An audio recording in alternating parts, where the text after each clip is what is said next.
काही लोक असतात जी जगण्यासाठी खातात आणि काही लोक असतात जी माझ्यासारखी जी खाण्यासाठी जगतात. त्यामुळे तुम्हाला आजच्या लॉगमध्ये फक्त खाणं दिसणार आहे. कॉलेजचं सगळं काम आवरून आम्ही चौघीच गेलेलो खाण्यासाठी आणि तिकडं खायला गेल्यावर ही बघा माझी मैत्रीण, अगं बाई मला मोमोज सोडून दुसरं काहीच खायला आवडत नाही आणि मोमोज खाऊन झाल्यावरती दुसऱ्यांच्या ताटातलं खाताना. आणि कायम मी माझ्या मैत्रिणींसोबत कुठं पण खायला गेले आणि तिथं माझ्या बहिणीची किंवा भावाची एंट्री झाली नाही असं तर कधीच होत नाही. आणि मला भेटली माझी बहीण. मग तिथून आम्ही दोघी कॉफी पिऊन घरी येत होतो. घरी आल्यावरती मला कोबी चिरायचा होता आणि माझा भाऊ बघा मी कॅमेरा सेट केलाय तर कसा हलवतोय आणि तुम्हाला हाय गाईज करतोय. आणि मग त्याला असं डोळे वटारून मी आपला कॅमेरा दुसऱ्या साईडला सेट केला तरी पण बघा तुम्हाला अजून पण त्रास देतोय आणि डान्स वगैरे करतोय. का तर मी हा व्हिडिओ डिलीट करावा म्हणून, पण मी त्याचाच व्हिडिओ टाकलाय.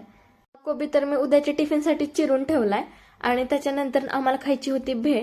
मग आम्ही पटापट भेळ बनवायला घेतली. मला सुकी भेळ खायला खूप जास्त आवडतं. स्पेशली तोंडाला कधी चव वगैरे नसते ना त्यावेळेस भेळ खाल्ल्यावरती खूप जास्त भारी वाटतं. आणि आज रात्रीच्या जेवणामध्ये बनवलेला वरण भात थंड होतोय तोपर्यंत म्हणलं आपण भेळ खाऊन घ्यावी. आणि त्यानंतर वरण भातामध्ये असं वांग कुस्करून खायला तर मला खूप जास्त आवडतं.